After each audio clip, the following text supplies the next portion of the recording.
Just recently, I had two separate people in two separate classes come up to me while they were actually taking a public speaking class and kind of confiding in me where they said, "Hey, Doug, I'm taking this class to reduce nervousness, but I still feel nervous when I get up to speak." If you're experiencing that, I'm going to explain why in this video.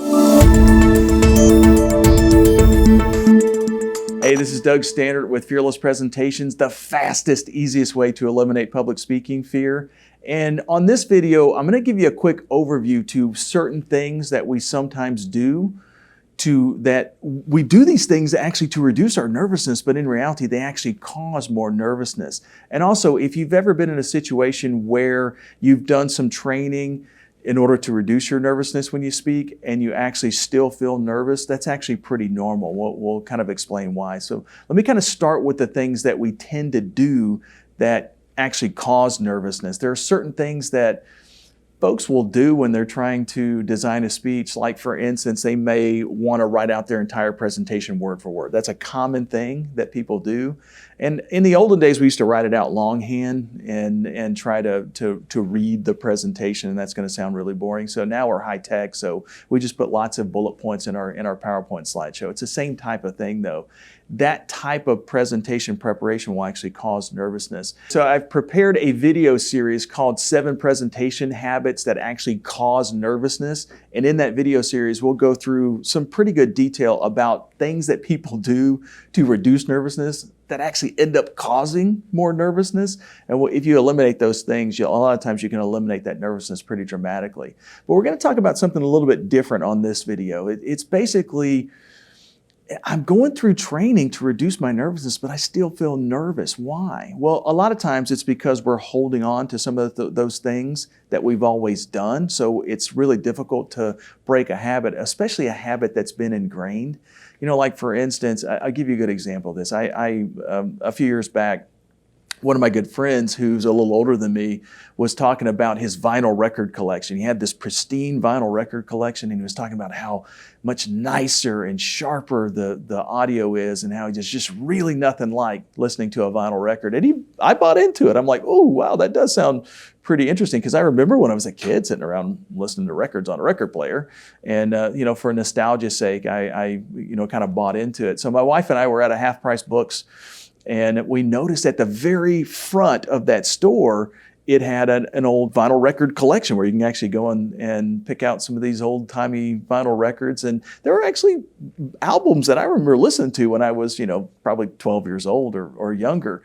And so I brought my wife over, and she gets excited too. And we pull out, like 10 of these things. And we're like, oh God, we got no record player now. We got no way to actually listen to these things. Luckily, at the front of the store, there's a machine that you can buy. It was like $39. And I'm like, this is really cool. So we get home, and I grab my 2 kids, my daughter and my son are gathered around this record player, and they have no idea. They've never seen anything like this. My daughter, who at the time was probably about 16 or 17 years old, really into the Spotify generation, we start to play the vinyl record, and it was like the emperor has no clothes, right? It was basically about 30 seconds into it, she looks at me and she says, "Dad, that sounds really bad." And all of a sudden the record skipped, and it kept skipping over and over again. So I had to go to the next song, and it got about 2 seconds in, and then it started skipping again. And it was terrible. I mean, it was a very terrible experience. And it was funny because I think that's the way a lot of people get with these presentation habits that they create. There are things that we think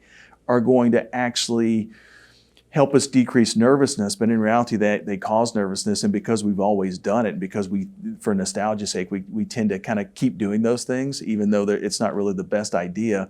It becomes a bad habit to break. And that's really one of the biggest challenges that we have when folks kind of come through one of our public speaking classes. The next thing that happens, though, which is actually a little bit more interesting, is that every single time that we give an assignment in one of our classes, we're trying to make it a little bit more difficult than the last thing that the person did. So, for instance, when we get a brand new group of class members, the very first thing that we have them do is something really, really simple so that they get a success under their belt right away. the very first presentation, they get up in front of the group, they feel really nervous, and then all of a sudden they nail that. It was pretty easy. They do it and they go, oh, okay, great. That wasn't as hard as what I thought it was. Maybe I can kind of do a little bit more. So then we make it a little bit more difficult. We give them a new assignment that's a little bit more difficult, and man, they nail that one too. Still nervous, but nail that one. We give them a third assignment. Same thing happens. So over and over and over again, about 8 times into the class, after they've had 8 successes, now they've stacked a series of those successes together. And it might be that the last time that they get up in front of the class and actually give their presentation, that they still feel a little bit of that nervousness. But the reason why is because that last 8th presentation that they give in the class is way more complicated than the very first one that they gave. And so it's actually pretty normal. The funny thing is that I always kind of end the class in a very similar way. I always ask people, hey, if that presentation that you just gave, that very complicated presentation that you just nailed, if that was the first assignment that we did yesterday morning, how would you feel? And most everybody will kind of answer unanimously saying, oh my God, I would have been scared to death to do that. So that's the kind of growth that occurs. So if you're not feeling nervousness when you stand up to speak, it's probably because you're not challenging yourself. You're not pushing the boundaries of what you've done in the past and making it a little bit more complicated and getting better. If you push those boundaries, that nervousness that you feel should be a way to compel you to get better and better and better as a speaker. So don't run away from the nervousness. That nervousness can actually really be your friend. Hey, so if you haven't yet done so yet, make sure and subscribe to the channel and leave me a comment below. Let me know how the information has been helpful for you. And if you have some ideas on ways that we can actually improve our videos or ideas of topics that you want me to cover, make sure and leave that in the comments. I answer every single one of them. See you on the next Fearless Presentations video.